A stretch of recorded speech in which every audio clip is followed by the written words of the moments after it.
Hi, I'm Scott Scruggs, the pastor of Northshore Community Church. Over 50 years ago, 23 men and women gathered together in a garage right here in Kirkland, Washington, to start a new church. They wanted to create a place where you could come as you are and be loved as you are. A place where the Bible is taught in a way that's clear and relevant. A place where the focus wasn't on themselves, but always on their neighbors, the next generation, and those in need. They didn't have a big staff or budget. In fact, in the early days, you had to bring your own chair. But they had a big dream, and they served a big God who has a big vision for the Seattle area and beyond. Thankfully, since that day, we've outgrown that garage. We've reached more and more people. We've planted new churches, and we've seen God change so many lives. Today, our church is made up of people from all walks of life, single and married, young adults and empty nesters, people who've been going to church for a long time, and people who are trying church for the very first time. The one thing we all have in common is that we're not perfect and we don't pretend to be. So, if you're looking for a church, or if you're facing a challenge in your life that you can't overcome on your own, or if you just need a safe place to ask questions, I hope you'll come visit. Because at Northshore, we believe that Jesus can change everything for anyone. Who knows? Maybe God's next great story of life change will be yours.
is up, Northshore? You guys excited for another week of church? My name is Stephen Bolt, and I'm not going to lie, me and the team here are so excited to spend some time with you today.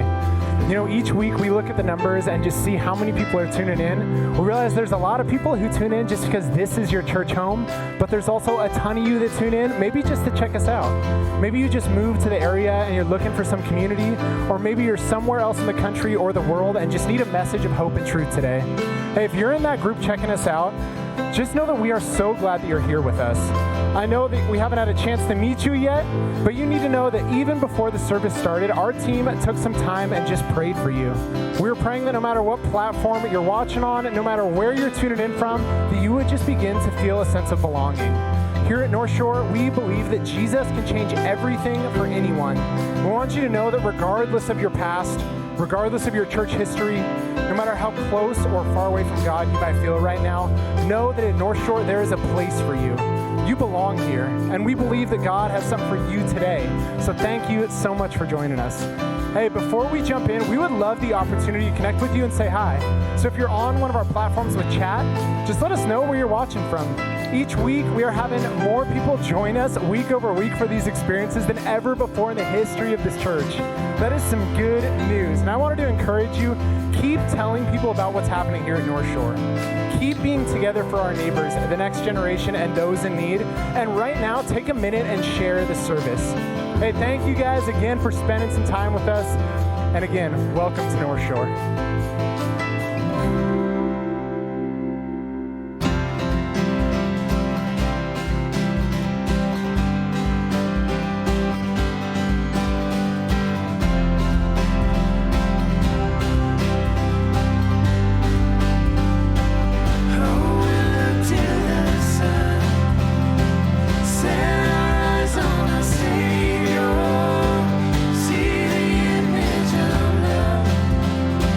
See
Thanks again for joining us today. My name's Brandon. I'm one of the pastors on staff here, and I want to teach you a new song. This song reminds us that God is so faithful, that He's always been faithful.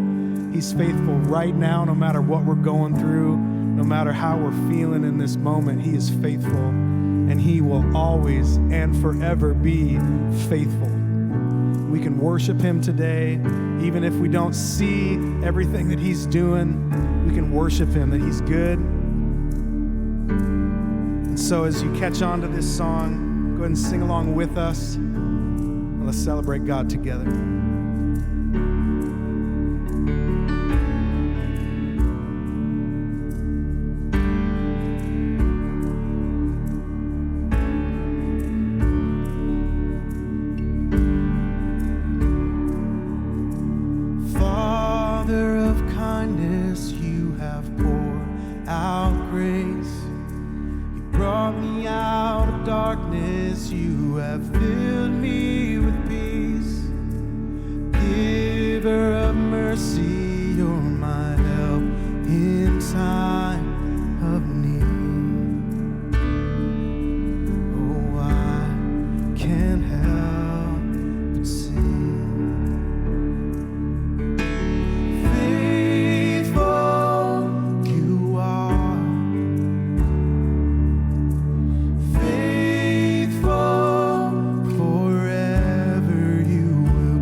Gracias, Antonio y María, por estar con nosotros hoy y por contarnos algo de lo que está sucediendo en España. ¿Cómo está la situación en España en estos momentos? La verdad es que es muy grave, muy seria, aunque dicen los técnicos que ya se está llegando al punto de empezar a bajar. Pero todavía no podemos salir de casa, salimos con un documento especial, pero la situación sigue siendo bastante alarmante. En estos momentos la necesidad básica es la comida. A las 2 semanas de empezar el estar encerrado, las chicas, yo llamaba a las chicas, algunas, y empezaron ya a pedir comida, no tenían comida.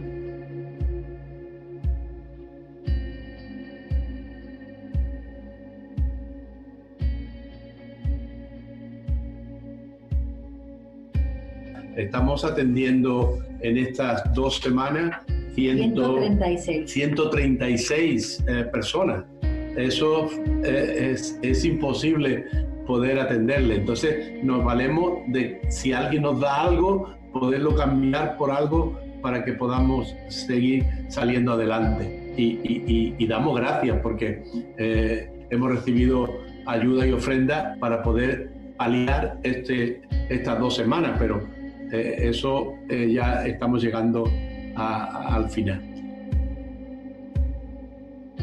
Mi teléfono empezaron a dárselo uno a otro y hubo una señora que me llamó y dije, no, tiene que llamar al teléfono tal, del ayuntamiento. Y al otro día me volvió a llamar la señora y me dijo en la conversación, mira, pero simplemente necesito hablar con alguien. Por favor, dedícame 5 minutos de tu tiempo. Que la escucho. En el último momento yo sentí en mi corazón que algo, y sentí como que el Señor me dijo, cuida a mi gente. Llegué aquí al salón y le dije, Antonio, me voy. Así que cogí todo lo que tenía en ese momento, y cuando nos vio, fue y vio las bolsas, se puso a llorar porque le daba vergüenza. ¿Y cuántos hijos? Tiene 5 niños. Bueno, pues yo llegué y dije, vamos a adoptarla. Así que toda la semana le damos de todo con una dieta, intento que sea una dieta buena para niños. Y lo ponemos y hay personas que abrimos el teléfono y están orando por lo que hacemos. Esto nos da una energía, una fuerza tremenda, ¿no? Y también hay mucha gratitud para el Northshore en cuanto a todo el apoyo que estamos recibiendo. Hay la gran ayuda, las ofrendas que están mandando. La verdad es que damos muchas gracias por todo ese apoyo. Well, gracias por tu importante trabajo. Espero que sepas que seguimos orando por ustedes y por aquellos a quienes está sirviendo. Muchas gracias. Gracias a vosotros. Muchas gracias.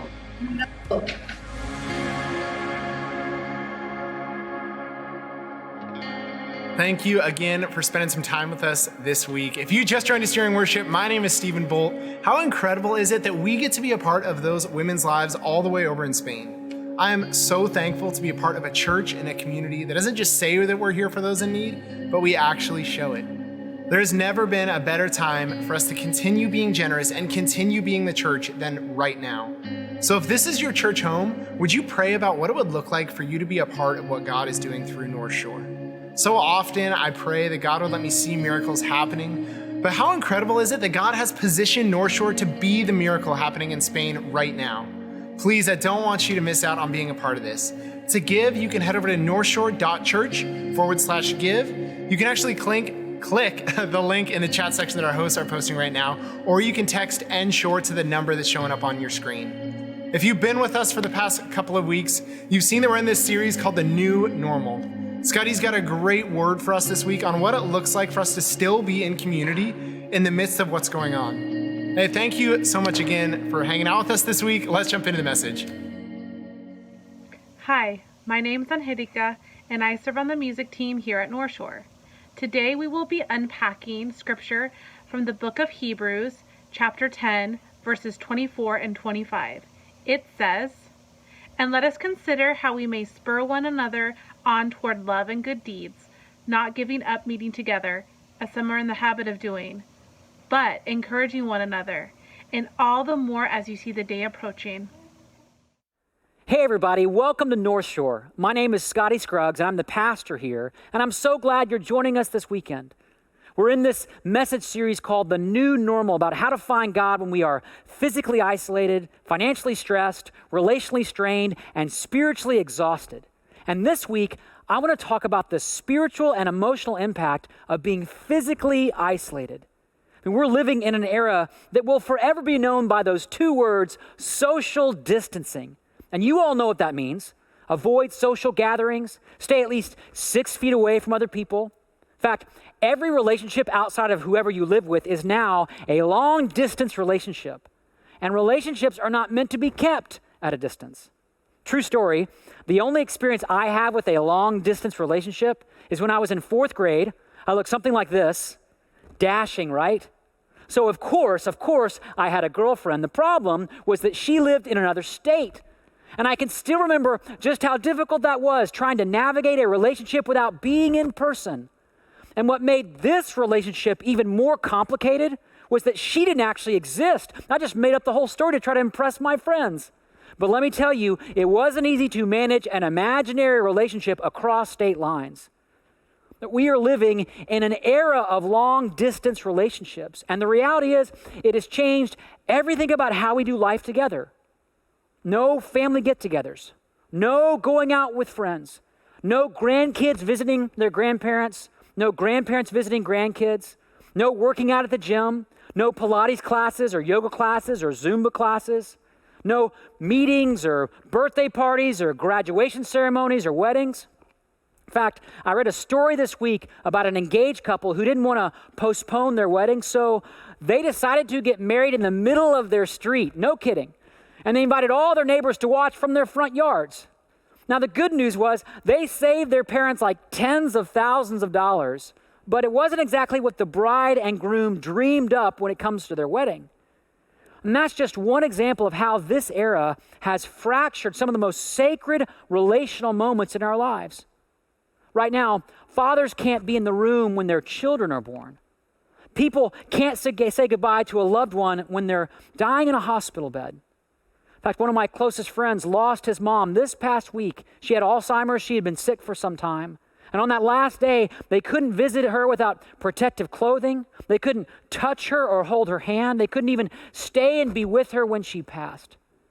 And that's not the way God made us to live. In the book of Genesis, the first book of the Bible, when God creates human beings, he says this, "It is not good for the man to be alone." That's not just a statement about marriage. That's a statement about isolated living, that we're not made to be isolated from each other, separated from each other. We're made for relationship and connection. In fact, this need for community is so fundamental to how God made you. Being relationally isolated can actually impact your physical health. Here's an example. Some time ago, there was a study that tracked the lives of 7,000 people over 9 years. And researchers found that the most isolated people were 3 times more likely to die than people with strong relational connections. And people who had bad health habits like smoking or poor eating habits or no exercise, but they had strong social ties, they lived significantly longer than people who had great health habits like running and biking, but they were isolated. So as a friend of mine likes to put it, it is better to eat Twinkies with your friends than broccoli all by yourself. But isolation is not only harmful for your body, it's actually harmful for your mental and emotional health as well. And we're seeing all kinds of evidence of that in this new normal.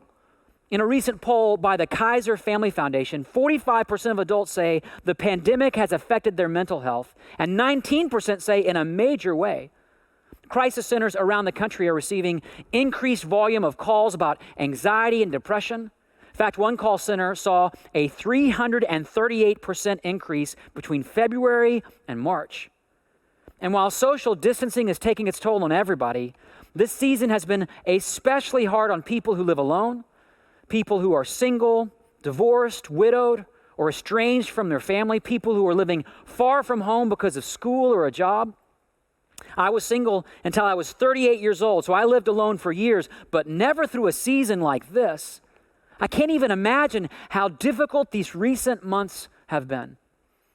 I read an article this past week that quoted a 69-year-old woman named Karen who lives alone in a small town in Pennsylvania, and she said this about what she's going through. The company of my colleagues has disappeared, and I find myself alone at home, parked in front of a computer for 10 hours a day. I'm disoriented, unfocused, lonely, sad, and worried. I don't deal well with the unknown, so I feel I have control of nothing. The future does not exist. How could I have taken so much of my life filled with the company of friends and family for granted? I'm existing, not living. And maybe you're experiencing something like that in this new normal. Maybe it feels like you're just existing, you're just surviving.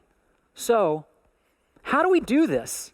I mean, how do we not just exist? How do we live? How do we grow? How do we, as the writer of Hebrews put it, spur one another on towards love and good deeds, not giving up meeting together as we've all been forced to do, but encouraging one another?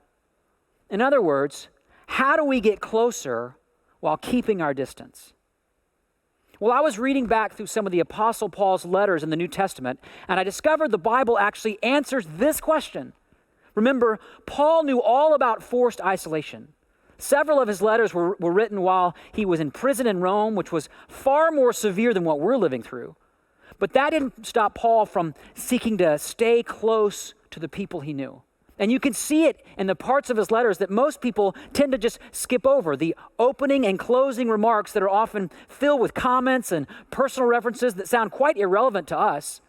But in fact, they are the key to helping us grow closer while keeping our distance.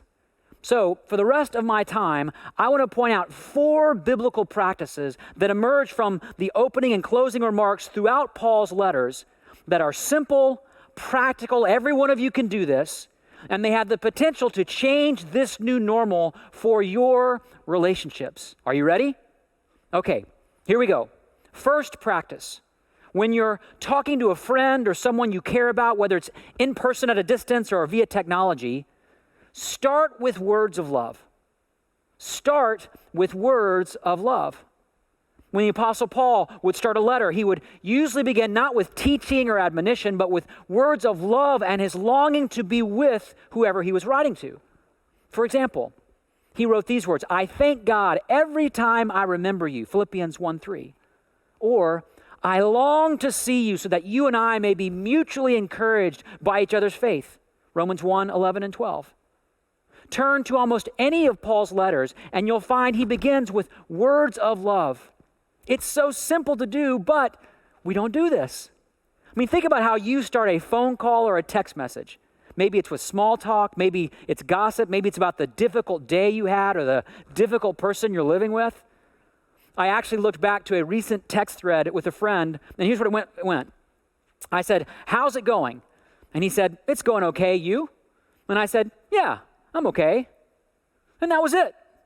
Not exactly a moment of deep intimacy and connection. So rather, start with words of love. That's how Paul did it. And actually, that's how God did it. Remember, when Jesus was baptized, God said to him from heaven down to earth, which is far more than 6 feet, you are my son, whom I love. With you I am well pleased. I know some of you have been living with an increased amount of anxiety and worry in these days. And one of the best ways to experience relief from anxiety is not just hearing someone say, I love you, but saying, I love you. The writer of Proverbs puts it this way, anxiety weighs down the heart, but a kind word cheers it up. And it's not just a kind word received, it's a kind word spoken. And we can all do this. In fact, we can start right now. So wherever you are right now, if you can, I want you to take out your phone, and I want you to open the message app. I'm doing that on my phone right now. And I want you to pick a person you care about, someone you wish you could see more or hang out with or be close to right now. It could be a close friend, it could be a relative, it could be a mentor or a leader in your life. If it's single, it could be someone you're dating or someone really cute that you wish you were dating. But pick a person you care about right now and just send them a quick note, something that says something like this: I've been thinking about you, and I just wanted to tell you I love you and I miss spending time with you. And not to be stereotypical, but guys, this assignment is for you too. Start with words of love, not just once, but whenever you think of that person, whenever you see that person. Some of you are thinking, isn't that a little excessive or over the top? Well, remember, we're living in a new normal. We've never had to live through a season quite like this. And if you want to build stronger relationships, stronger connections while you're isolated, start every conversation with words of love. Simple, right? We just got to do it. That's the first practice. Second practice is this: pray for other people. Pray for other people. You know, most of us love to talk to our friends or hang out with our friends or play sports with our friends or take classes with our friends. But what about praying for them every day? In Paul's letter to the church in Colossae, he mentions a co-worker named Epaphras. Now, we don't know much about Epaphras other than he was from Colossae. He probably met Paul in a city called Ephesus. He became a follower of Jesus, and he went on to travel with Paul in some capacity. And beyond that, all we really know is how he was committed to praying for people that he knew in his life. Look at what Paul says about him. He says, Epaphras, who is one of you, a servant of Christ Jesus, sends greetings. He is always, get this, wrestling in prayer for you, that you may stand firm in all the will of God, mature and fully assured. Epaphras couldn't be with the people he knew, but he stayed connected by praying for them. And not just a one-off prayer here and there when he was thinking about it, but wrestling in prayer every day. Question: what comes to mind for you when you think of wrestling? Just to be honest, my mind goes back to what was once called the WWF and a wrestler named Hulk Hogan, or Hollywood Hulk Hogan in his more evil days. Anyone remember him? Big, strong, world-class mustache, not afraid to get in the ring and fight it out. Well, see, wrestling in prayer is kind of like that. It's going to battle with God for the sake of others. God, heal my friend's cancer. God, restore that marriage. God, break down that wall of bitterness or resentment in that person. Epaphras was praying this way every day for people he knew but couldn't be with, and he might not ever see again. Why? Because prayer forms an unbreakable bond. Prayer creates an enduring connection. When you pray for a person, you grow closer to the person. I was talking to someone on our staff who's gifted in prayer, and I asked her if she feels more connected to people just by praying. And I want you to listen to what she had to say. These are her words. She said, I have a sense of three of us when I'm praying for someone specifically. I visualize the person, and I kind of enter their space, their issue, their need. I think about their situation, the way they might feel, and empathy and compassion begin to stir in me. I try to always ask for something I believe God will say yes to: grace, peace to rule in their hearts and minds, more love of Christ in their life, and any fruit of the Spirit that may come to me as I think about it. And then she said, God has changed me a lot with this kind of praying for others.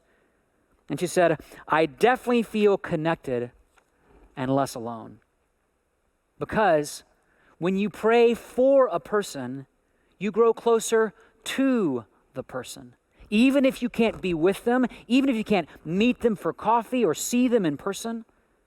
Now, I want to pause and name something that's real important when it comes to prayer. I know prayer is a difficult discipline for many of you. Just to name it personally, I love reading the Bible. I love spending time with God and nature. I love practicing solitude, but wrestling in prayer for others has not always come easy for me.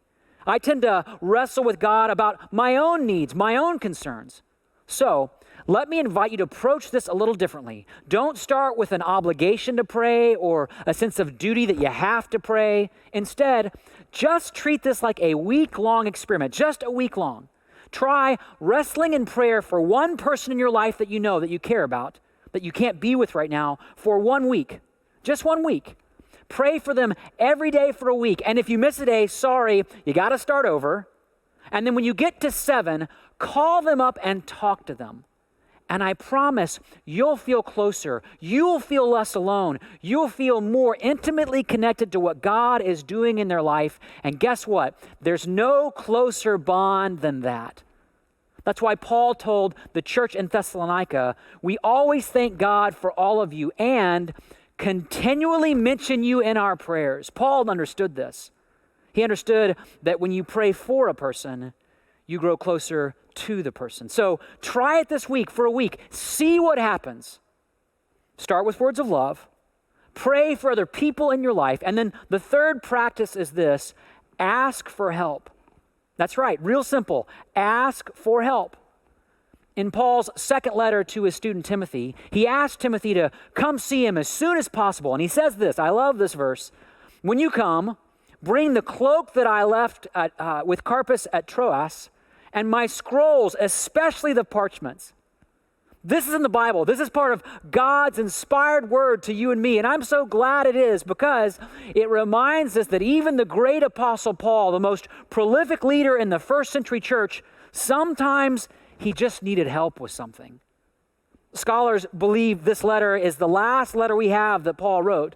So these are the words of an older Paul, worn down by years of traveling and preaching and working and serving. And most of his friends at this point were now serving in other places, or they had abandoned him.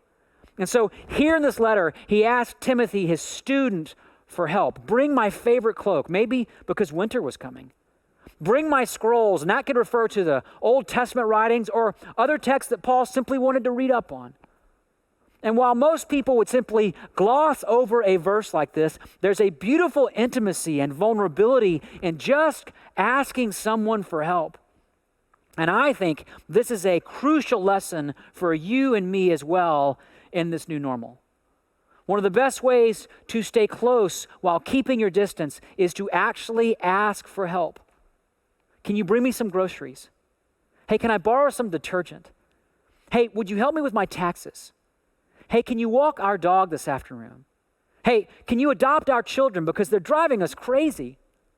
By the way, if you're going crazy being locked up with your family or the people you live with, we're going to talk about that next weekend. You're not going to want to miss that one.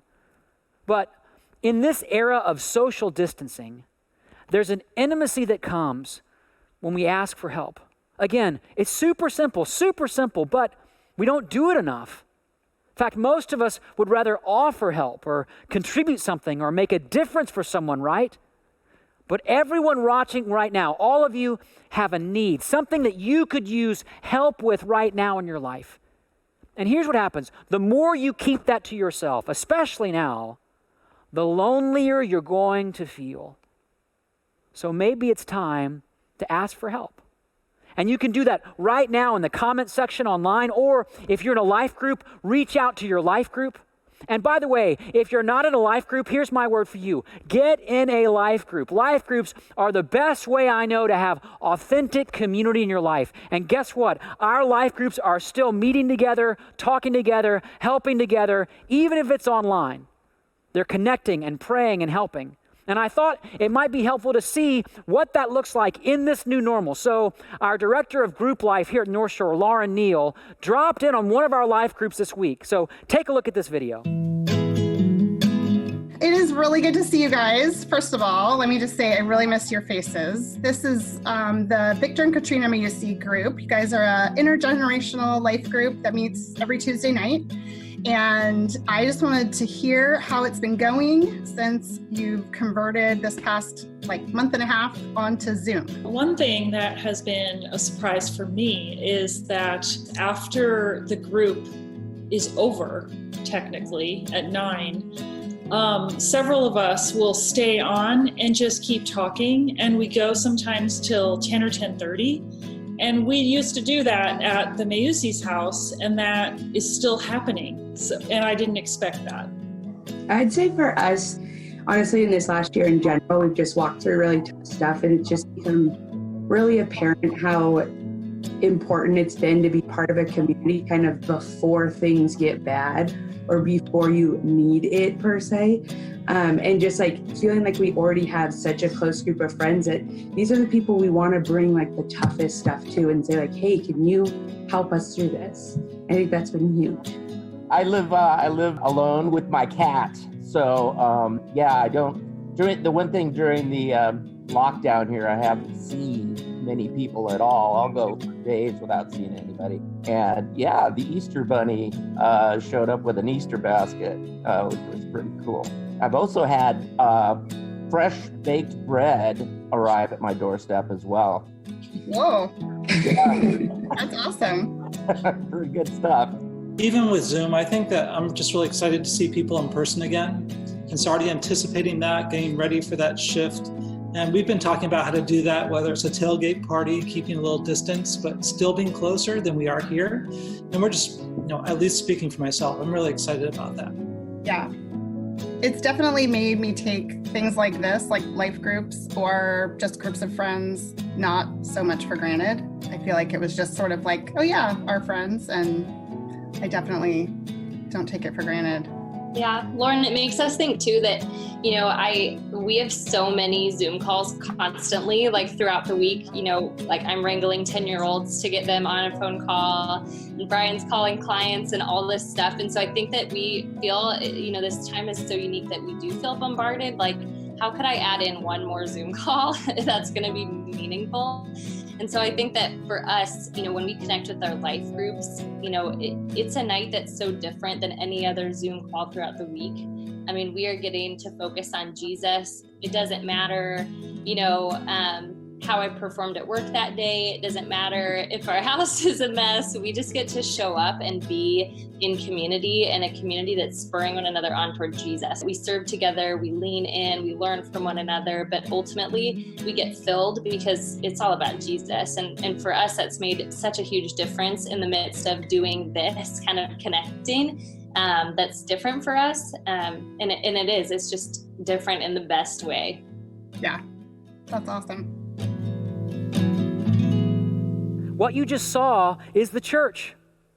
We believe that people don't go to church, people are the church, and life groups are the best expression of that I know, because in a life group, you can be fully loved and fully known. You can just show up. And if you want to get more connected to a community like that, there's a great opportunity this week, this Thursday night. It's an online community experience we call Starting Point, and you can join in. It's about finding your place and your people here at Northshore. There's more information online, or you can find out more in the comment section right now. Start with words of love. Pray for other people. Ask for help. And then one more key, really simple practice, and I love this one: prepare the guest room. Prepare the guest room. In one of Paul's letters, he was writing to a personal friend of his named Philemon. And Paul wrote it from a prison cell, meaning he wasn't able to see this friend in person. And at the end of this short little letter, Paul says these words. I love this. He says, "And one thing more, prepare a guest room for me, because I hope to be restored to you soon." Paul didn't know if or when he would ever see his friend Philemon again, but he said, prepare the guest room for me anyway. And to be a guest in that day would have meant there would have been a great meal, fine food, the best wine. It would have been a celebratory moment. In other words, Philemon, let's plan a reunion party. And here's the deal.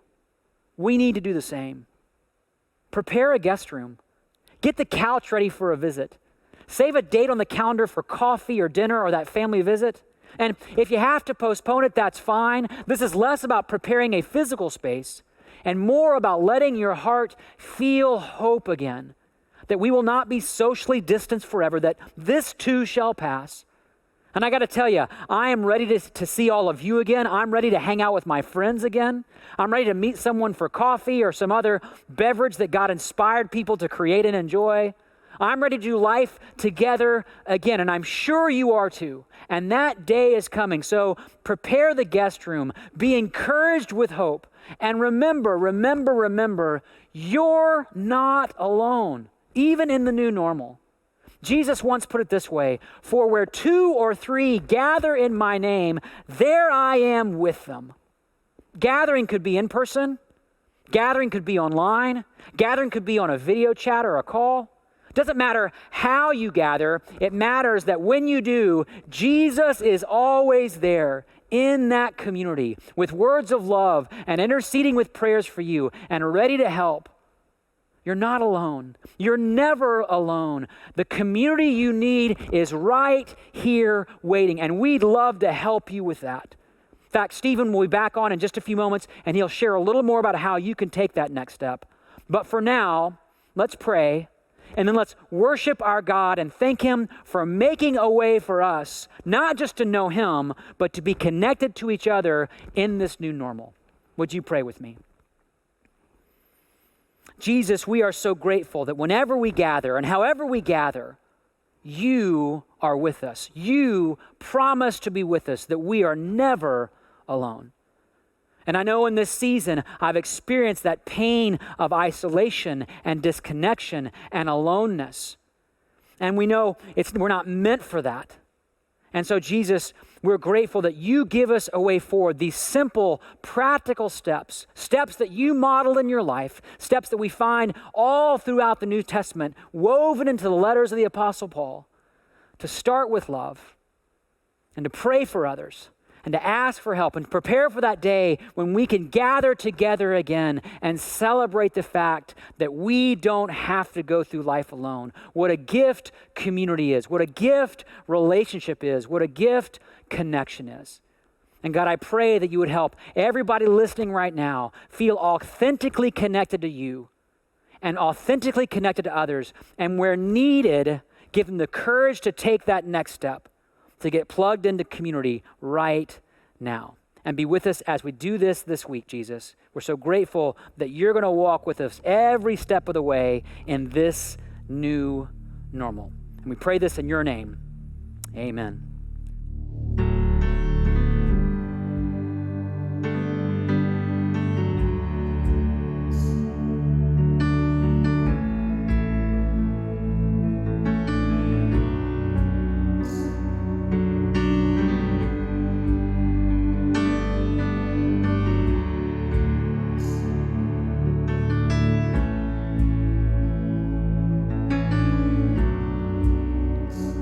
You are here.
Scotty bringing us that message today. Hey, let us know in the chat section who else is thankful for their life group and their community. And I wanted to tell you guys just a quick story. When our daughter was born about 1.5 years ago, she actually had some complications and actually stopped breathing. Thankfully, it was a short trip up to the NICU and she was able to recover quickly. But you know that right after our family, who's the first person we called to pray for us and the first person to show up at the hospital? It was our life group leaders, Brian and his wife, Sam.